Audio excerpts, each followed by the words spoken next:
যে খুপরির মধ্যে তাদেরকে রাখা হয়েছে, গ্রামের মুরগির খাঁচাও এর থেকে বড় হয়। তাদেরকে মাসের পর মাস, বছরের পর বছর এভাবে বন্দী করে রাখা হয়েছে। মানুষ হিসাবে সামান্যতম মানবিক অধিকার থেকেও তাদের বঞ্চিত করা হয়েছে। আজকে সকাল 10:30-এ মাননীয় চিফ অ্যাডভাইজার সাথে 6 জন অ্যাডভাইজার, গুম কমিশনের 5 জন ইনক্লুডিং ওনাদের প্রধান জাস্টিস মইনুল ইসলাম চৌধুরী, আর 8 জন যারা গুমের শিকার হয়েছিলেন শেখ হাসিনার 15 বছরে রুলে, তারা আজকে সবাই আয়নাঘরে ভিজিট করতে গিয়েছিলেন। তার মধ্যে আয়নাঘরগুলো 3টি জায়গায় লোকেশনে আমরা যাই, তার মধ্যে 2টো হচ্ছে র্যাবের লোকেশন এবং আর একটা হচ্ছে ডিজিএফআই। এবং সেইখানে তাদেরকে কিভাবে রাখা হতো, কিভাবে তাদেরকে টর্চার করা হতো এবং কিভাবে তারা দিনগুলো কাটিয়েছেন। কেউ কেউ আছেন যে যারা 8-9 বছর ছিলেন এবং তার একটা ভিভিড বর্ণনা, এটা মানে শোনা যায় না, মানে এটা ল্যাঙ্গুয়েজ আসলে প্রকাশ করার মতো না। এই ভিজিটে এগুলো প্রকাশ পায় এবং এটা যারা ভিকটিম ছিলেন তারা তাদের অর্ডিলগুলো বর্ণনা করেন। এবং সেই ক্ষেত্রে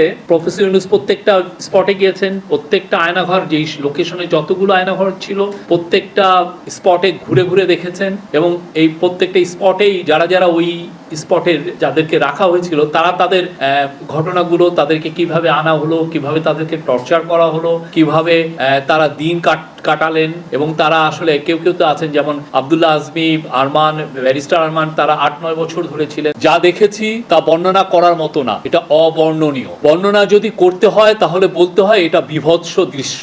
মানুষের মনুষ্যত্ব বোধ বলে যে কোনো কিছু আছে, এই দৃশ্য মনুষ্যত্ব বোধ থেকে বহু দূরে। যা হয়েছে এখানে, গুমের শিকার যে কয়জন আমাকে বর্ণনা দিয়েছেন সেগুলো অবিশ্বাস্য, নৃশংস অত্যাচার।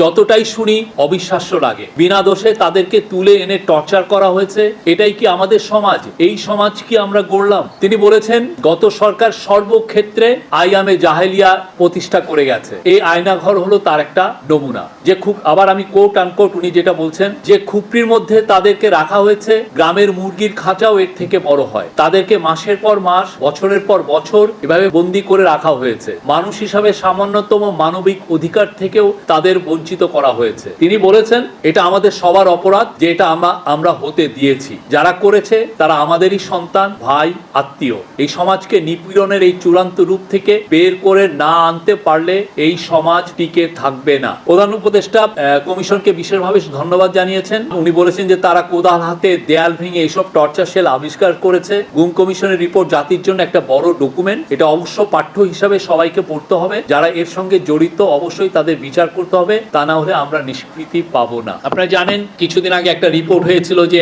আয়নাঘরে ভিজিট হচ্ছে না, কিন্তু আপনারা দেখলেন তো আমরা প্রত্যেকটা ঢাকা যতগুলো আয়নাঘর আছে সবগুলোতেই বিশিষ্ট যেগুলো সেগুলো ভিজিট হয়েছে। এবং বাংলাদেশে যত আয়নাঘর আছে প্রত্যেকটা খুঁজে বের করা হবে। সোফার আমাদের কাছে গুম কমিশনের ইনভেস্টিগেশন অনুযায়ী এবং সিকিউরিটি ফোর্সে যা ইনভেস্টিগেশন করেছে আমরা জেনেছি এটার সংখ্যা কয়েকশো, মেবি 700 থেকে 800, এবং এইটা আরো বের হচ্ছে। এবং এটা বোঝা যাচ্ছে যে এটা শুধুমাত্র ঢাকায় কনসেন্ট্রেট ছিল না, প্রত্যন্ত অঞ্চলেও এরকম অনেক আয়নাঘর ছিল। এবং এটার সত্যিকার অর্থে আপনার যদি হিউম্যান রাইটস ওয়াচ, যেটা নিউ ইয়র্ক বেস একটা টপ হিউম্যান রাইটস অর্গানাইজেশন, তাদের যদি রিপোর্ট করেন সেখানে স্পষ্ট লেখা আছে, তাদেরকে সিকিউরিটি ফোর্সের অফিসাররা বলেছেন যে এই গুম এবং খুনের সাথে পতিত স্বৈরাচার শেখ হাসিনা ছিল, তার অর্ডারে এগুলো হয়েছে। খুব বেশি আমি বলবো যে আমাদের কমিটমেন্টটা এখানে যে যারা যারা এগুলোই জড়িত বা যেই ধরনের মানে এই যে যারা পালিয়ে গেছে, যাদেরকে এখনো ট্রেস করা যাচ্ছে না, তাদেরকে খুঁজে বের করা। এবং এটার ওয়ান অফ দা এই যে অপারেশন ডেভিল হান্টস এর one of the focus area হচ্ছে যে এই লোকগুলোকে যারা ভয়ঙ্কর রকমের মানবাধিকার লঙ্ঘন করেছেন তাদেরকে বিচারে আনায়, তাদেরকে খুঁজে বের করা।